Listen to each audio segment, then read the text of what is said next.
జగన్ హయాంలో ఇసుక కుంభకోణంపై సుప్రీంకోర్టులో కీలక పరిణామం చోటు చేసుకుంది. ఎన్జీజీ విధించిన 18 కోట్ల రూపాయల జరిమానాపై జేపీ వెంచర్స్ ఐఏ దాఖలు చేసింది. ఇక ప్రభుత్వం అనుమతులు తీసుకుంటే తాము జరిమానా ఎందుకు చెల్లించాలి అని జేపీ వెంచర్స్ వాదించింది.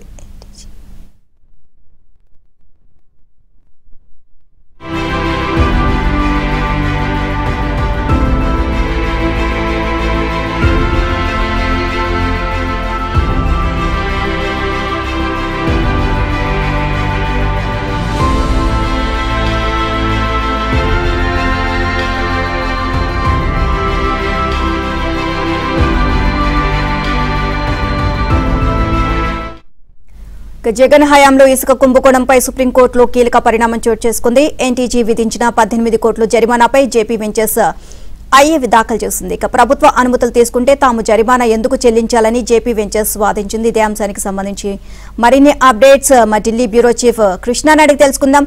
కృష్ణ, జగన్ హయాంలో ఇసుక కుంభకోణంకి సంబంధించి సుప్రీంకోర్టులో కీలక పరిణామం చోటు చేసుకుంది. సో ఓవరాల్ గా దీనికి సంబంధించి అప్డేట్స్ ఏంటి?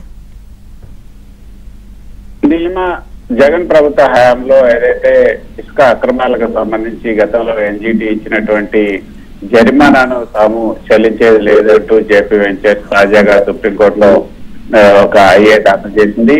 నిజానికి చిత్తూరు జిల్లాలో ఉన్నటువంటి ఆర్ఎన్ఆర్ నదీ పరివాహక ప్రాంతాల్లో B2 సెమీ మెకనైజ్డ్ కేటగిరీస్ లో 18 ఓపెన్ ఇసుక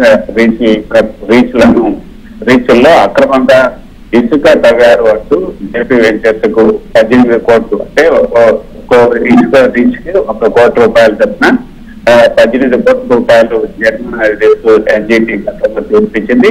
అయితే ఆ ఎన్జీటీ తీర్పును సుప్రీంకోర్టులో గతంలో జేపీ వెంచర్స్ సవాలించింది. అయితే అప్పుడున్న ధర్మాసనం 18 కోట్లు చెల్లించడం పైన కొంత స్టే తీసుకు మళ్ళీ సుప్రీంకోర్టు మళ్ళీ ఏదైతే ఎన్జీటీని ఆశించారని కూడా చెప్పింది.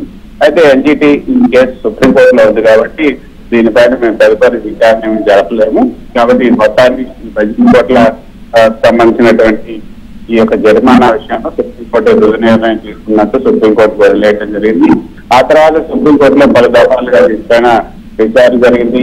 ఆ తర్వాత ఇప్పుడు కొత్తగా అక్కడ ప్రభుత్వం కూడా మారిపోయింది, కోర్టు ప్రభుత్వం వచ్చింది.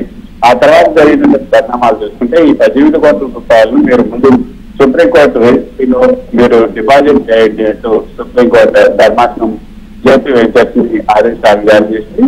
ఆ తర్వాత ఇప్పుడు తాజాగా జేపీ వెంచర్స్ ఒక ఐఏ దాఖలు చేస్తూ ఆ ఐఏలో ఈ 18 రేట్లకు సంబంధించి ఈసీ ఏదైతే ఎన్విరాన్మెంట్ క్లియరెన్స్ తీసుకున్న ప్రభుత్వమే మేము కేవలం దాంట్లో నుంచి ప్రభుత్వ ఆదేశాల మేరకు ఇసుక తీసి కస్టమర్స్ కట్టించాలని తప్పితే ఇందులో మా యొక్క తప్పిదం లేదు, అక్రమంగా ఇసుక తీసింది కూడా ఏం లేదు.